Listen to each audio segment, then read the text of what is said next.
Hello and a very warm welcome to all our viewers in Nigeria and around the world. This is AM News. I am Kike Lomo Okeri.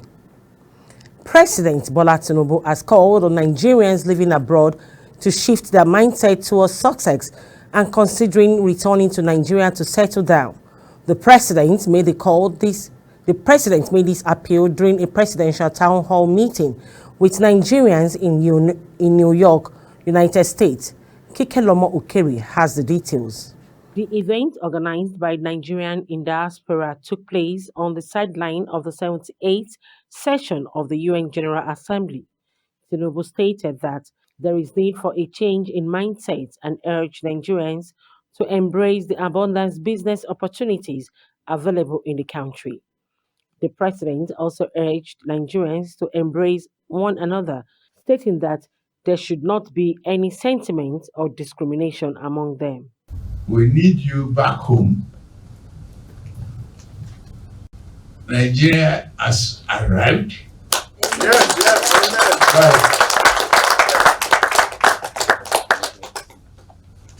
Forget the frustration of previous years of leadership.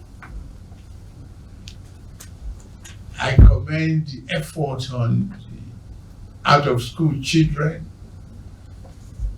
the healthcare program,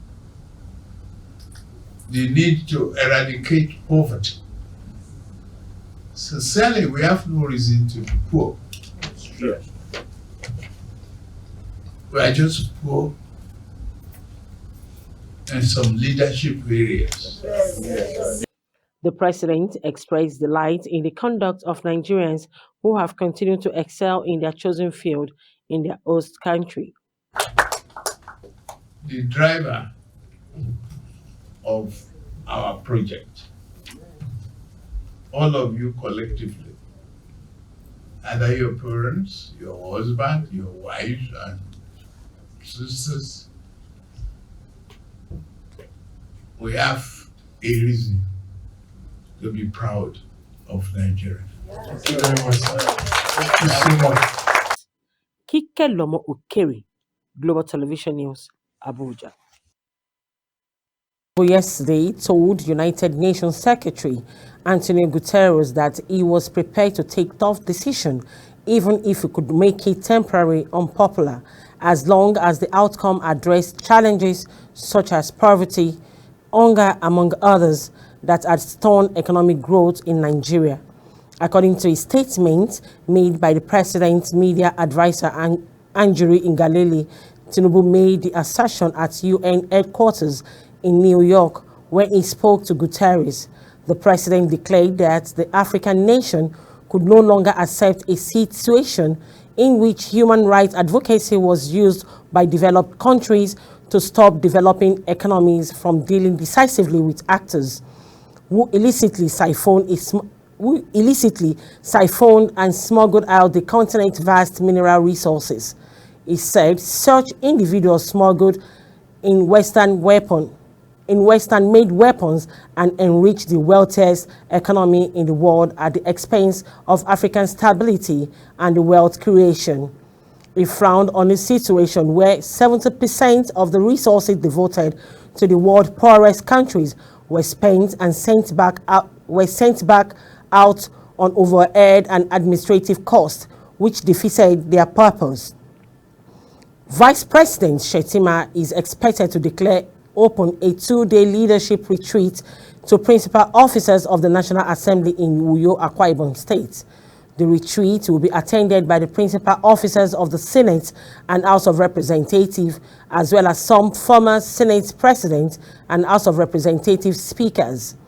The Senate and the House of Representatives have 10 principal officers which form the management of each chambers.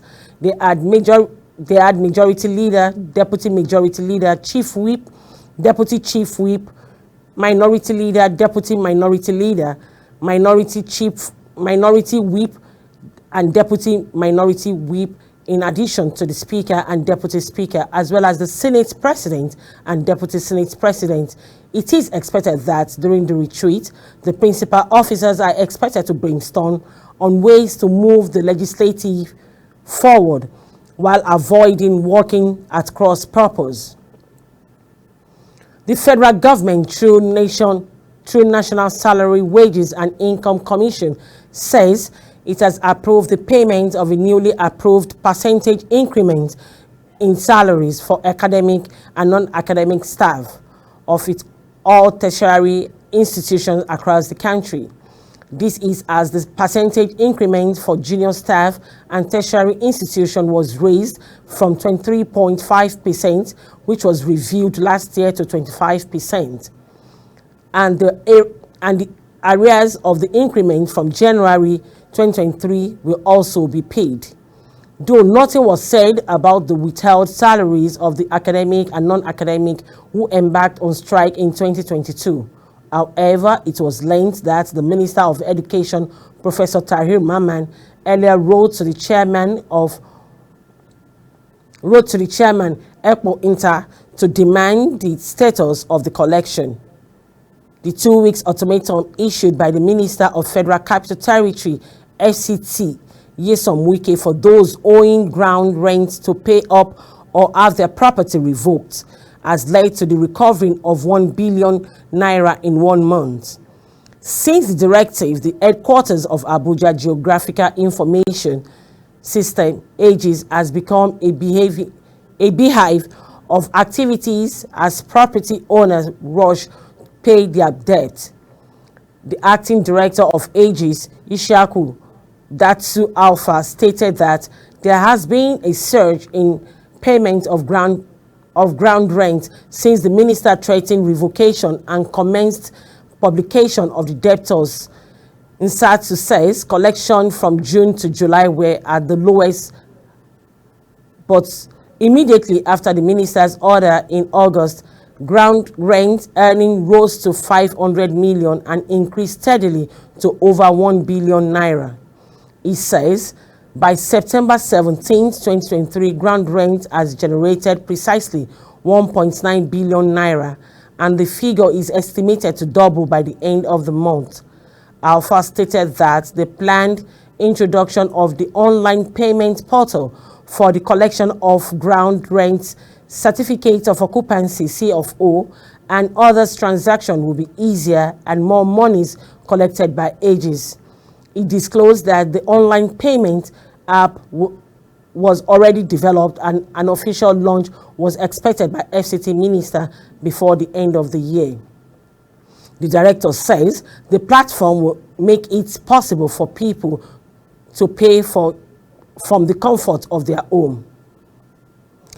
The operative of the Nigerian Security and Civil Defense Corps says it arrested 3 suspected smugglers of foreign rice. In a statement signed by the Corps spokesperson, Afolabi Babawale, on Friday, the suspects were arrested by Commandant General, Marine Monitoring Team, Western Command, Eleko Beach in Lagos. They were said to have been arrested based on intelligent tip-off. The suspects, who were coming from Cotonou, Benin Republic abroad, 3 wooden boats were intercepted by operatives of the NSCDC Marine Operations, who were on red alert patrol. The Commandant General NSCDC Ahmed Audu vowed that the Corps will continue to pursue its statutory function of protecting critical nation assets and infrastructure and fight against vandals and vandalism and economic saboteurs in the country. Audu directed that the suspects and the exhibits as handed over to Nigerian Customs Service for prosecution in line with the extant law of the land after preliminary investigation are concluded. The Lagos State Commandant of NSCDC Usman Al-Fadari handed over the suspects and exhibits to appropriate authority for prosecuting at the Corps Marine Operation Base in Ijora, Lagos State. The governorship Election Petition Tribunal is sitting in Enugu State has upheld the election of Governor Peter Umba of the People's Democratic Party, PDP, in the March 18 governorship election. The three-member panel of the tribunal led by Justice Kudirat Murayo dismissed the petition of the Labour Party and its candidate Chidoke Edeoga, insisting that they could not prove their petition. In dismissing the petition, the tribunal declared that the National Youth Service Corps discharge certificate is not qualified to contest a governorship election. Edeoga is challenging the return of Umba as the duly elected governor of Enugu State on ground of submitting a forged NYSC discharge certificate over voting, among others. Similarly, the Plateau State Governorship Election Tribunal on Friday affirmed Caleb Mutfwang as the duly elected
We sincerely apologize for the breaking transmission. Similarly, the Plateau State Governorship Election Petition Tribunal on Friday affirmed Caleb Mutfwang as the duly elected governor of the state. A three-member panel of the tribunal led by Justice Sunday dismissed the petition filed by All Progressive Congress and its governorship candidates. Nantua Yutara delivered the judgment on Friday morning. The Independent National Electoral Commission, INEC, declared Mutfwang of the People's Democratic Party, PDP, the winner of March 18 governorship election with 525,229, beating 17 other candidates, including Yutwad, who polled 481,370,000. Yutwad and his party, APC, had approached the tribunal and to disqualify Mutfwang and declared him the winner of the election while claiming to have pulled the highest valid vote cast. The petitioners insisted that Mutfwang was not valid nominated by his party to stand for the election as his party lacked the structure to do so. The petitioner equally challenged the victory of the PDP governor over the alleged voting in the scores recorded for him by INEC. However, delivering the judgment, the tribunal held that Yutwang and his party failed to prove their case. Delta State House of Assembly has called for enforcement of relevant laws for the arrest and prosecution of those involved in open sex trade and use of illicit drugs in the state. The House, at the plenary presided by Speaker Emomotimi Egua, expressed concern over the rising in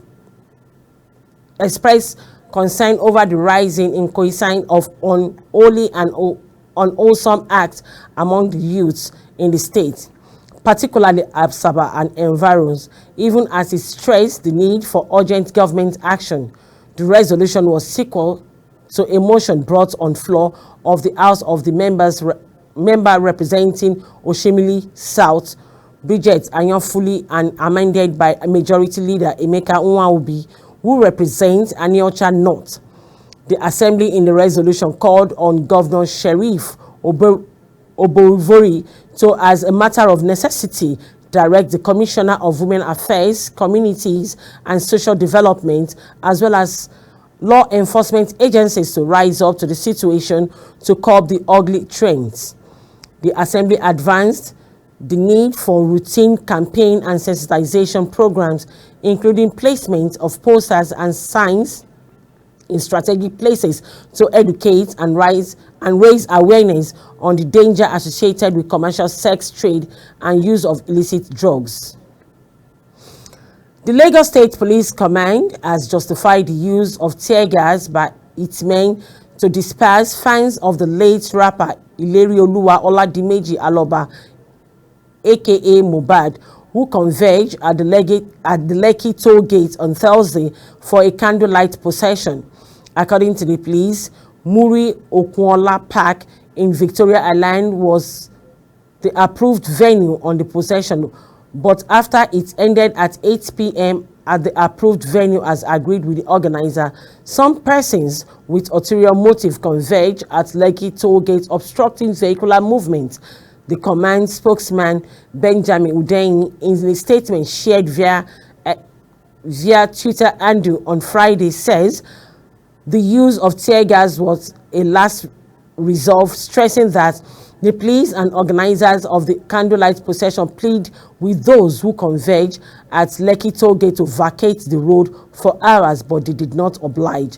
It says no life was lost, neither was there any injury, as they adopted crowd management best practice in engaging the unruly crowd. On the foreign scene, lawyers of the coup-toppled president of Niger, Mohamed Bazoum, have said he has appealed to the Court of Economic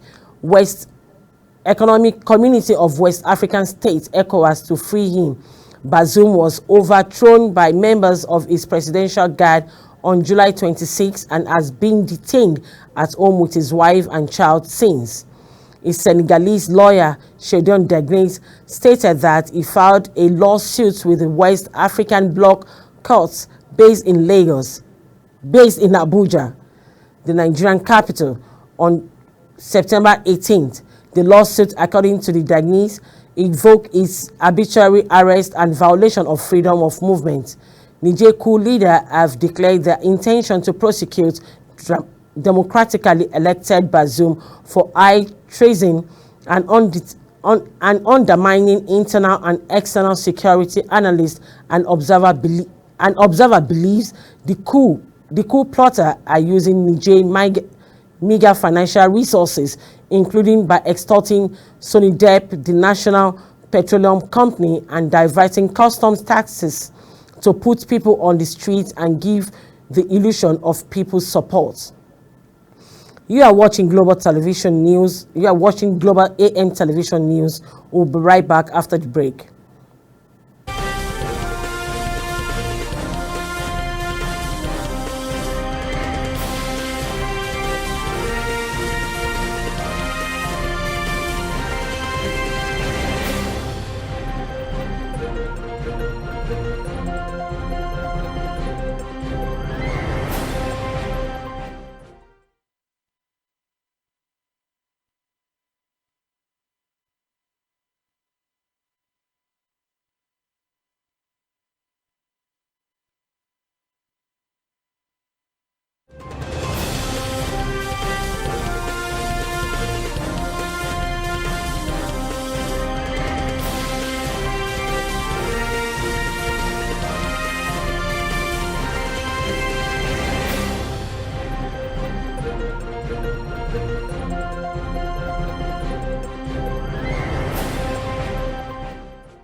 Up next is sports. Nigerian Super Eagles have been placed in Pot 2 ahead of the draw for the 2023 African Cup of Nations AFCON in Côte d'Ivoire. The Confederation of African Football, CAF, released the seedings of the draw on Thursday. Other teams also placed in Pot 2 alongside the Super Eagles are Cameroon, Ghana, Mali, Burkina, and Democratic Republic of Congo. In Pot 1 are Côte d'Ivoire, Morocco, Senegal, Tunisia, Algeria, and Egypt.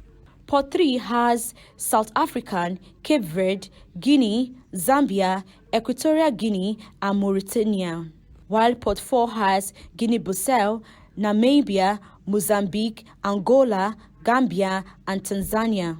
The draw will be held on August 12 in Abidjan, Côte d'Ivoire. Côte d'Ivoire will host the biennial competition from January 13th to February 11th.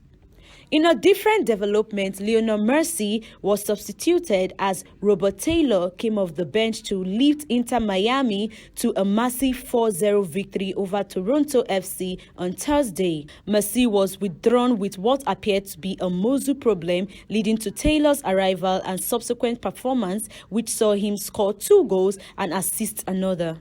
Head coach Gerardo Martino confirmed after the match that Messi was suffering from fatigue and at least does not have a more serious muscle injury. Sharon Ajay reporting for Global TV News. That's it on AM News. That's it on AM News. It came to you from Nigeria's capital, Abuja. We are on StarTime channel 276. Kindly follow us across our social media platform using @Global TV NG and other social media handles.